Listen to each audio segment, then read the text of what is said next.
All right, everybody. As you can see, I'm not in Mexico anymore. I'm actually back in the States, in Glendora, California, to be exact. This is where I first decided, or this is where I started the trip that I'm now apparently ending. I was unceremoniously booted out of the house I was house sitting at in Mexico on a Saturday morning. So I had to make my way up here, and it's quite the adventure. I'm going to get into it in a second, but yeah. So I've been here for a couple of days. I got in late Saturday night. Um, had a great Saturday night, and then Sunday morning I just hit the ground running, and here it is Wednesday, and I am exhausted. But yeah, so again, I get kicked out Saturday morning around 8 o'clock. I go into town, Primo Tapia. I'm trying to figure out what I'm going to do because I don't really have a whole lot of money. I have no cash, right? All the money I had was in the bank so I could only use my Visa debit card, right?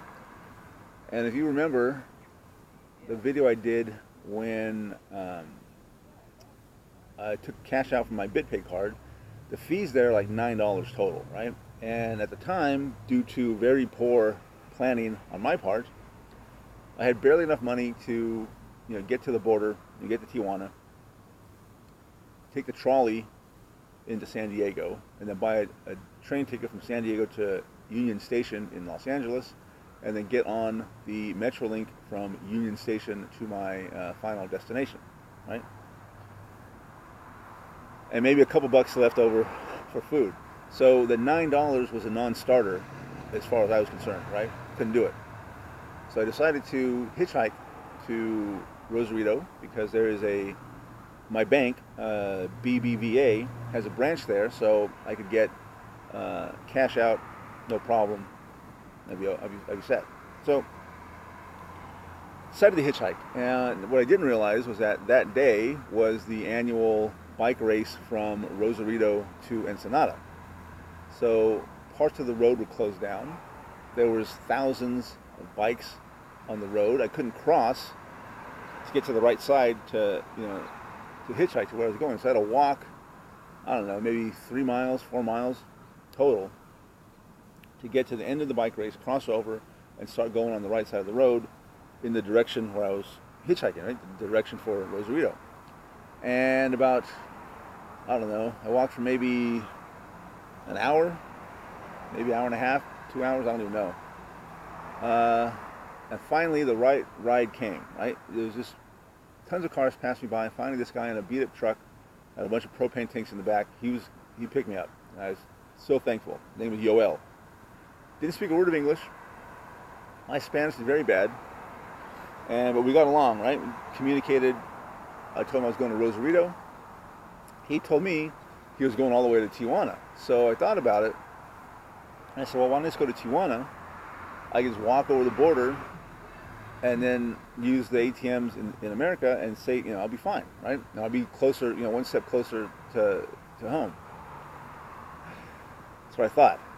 So we finally get to Tijuana, and he takes me to like the east end of the city, like in the industrial area, right? So there's nobody around, there's nothing around.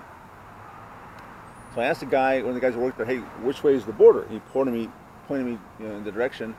He said, are you going to take a taxi or a bus? I said, well, no. I don't have any cash on me. I just have my Visa card. He goes, well, that's kind of a long way to walk. And I was like, I'll be all right. Full of confidence, as normal. Just assuming, right? Assuming the best. So I start walking, and I'm walking. I like walking forever. I'm getting tired by this point. And I realized this is like a lot further than I thought it was going to be. So I see a security guard at one of the bus stops, and I asked him, hey, is this the right way to go to the border? I want to make sure I was going the right way, right? And he goes, yeah, this bus goes to the border, and it should be coming along in a little bit.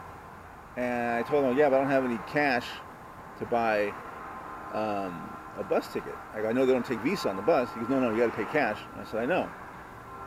He goes, he goes, you have a Visa card? I go, yeah. He goes, well, there's a ATM at the gas station down the street. And I said, oh, cool. I'll just go down the street, get some cash out, get on the bus, you know, get the border. I'm cool. So down the street to him was like a mile and a half away, right? And again, this is like an industrial area. There's literally nothing around. So I get to the gas station, and it's a 7-Eleven attached to it, right? And I go in, I see the ATM, and it's a BBVA ATM. So I'm thinking, I literally thought, wow, everything is going perfect on this trip. Should have known, right? So I walk over to the ATM, out of order. And I was like, great. So I asked the lady behind the counter if they sold bus tickets there at the 7-Eleven. Because I know at the OXXO, they sell bus tickets, right? I thought maybe they'd do the same thing at 7-Eleven. But they don't. So then I asked her, hey, can I get like cash back? She had no idea what I was talking about. I could kind of buy something and you just charge me more and then give me the money back, the difference. And she had no idea what I was talking about. So I was kind of stuck. I didn't know what to do. And finally the manager came over and he spoke some English. He asked me what I was doing. And I said, I'm trying to get to the border. I don't have any money or any cash. I just have my Visa card. Your ATM's broken. I said, is there another ATM, another place with an ATM around here? He goes, no, I don't think so. I was like, great. And I go, look, can I walk to the border from here? And he looked at me and he goes, nah, it's too far. It's too far. And I was like, damn it.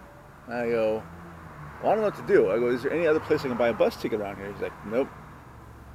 And I just sat there and literally, I had no idea what to do. I was like frozen in space. I just sat there like an idiot. I just stood there like an idiot. And finally he looked at me and goes, is it just you? And I said, yeah, just me. I'm trying to get to the border so I can cross because I got to get into the States.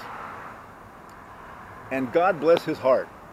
He reaches out, takes his wallet out, opens it up and gives me 20 pesos to get on the bus.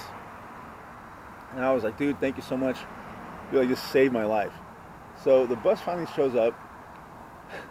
I get on there, and I'm literally on that bus for like a half an hour. There was like no possible way I could have walked to the border. So I finally get there, get off the bus, walk out, and there's this long line. It took me like an hour and a half to get, to cross the border. Finally found an ATM in San Ysidro, got on the trolley, went to San Diego, tried to get a ticket to my final destination, but they weren't running apparently on that day, like Saturday. So I asked the lady if there was a train going to Union Station, and I can get the Metrolink from Union Station to where I was going to go. And she goes, yeah. So you get there at like 9:30 in LA. And I go, okay, do you have the schedule for the Metrolink? She looks at it and she goes, your Metrolink's not leaving until 11:30, so you won't get to where you're going until like 1 in the morning.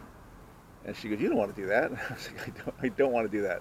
And at this point, I think I'm sunk, right? I was like, God damn it, what am I doing? Like, I have to have somebody come pick me up, right? I don't even know. I'm telling this person, you got to pick me up, but I don't know where I'm going to be. So we finally settled on Fullerton. So I got I got the train into Fullerton.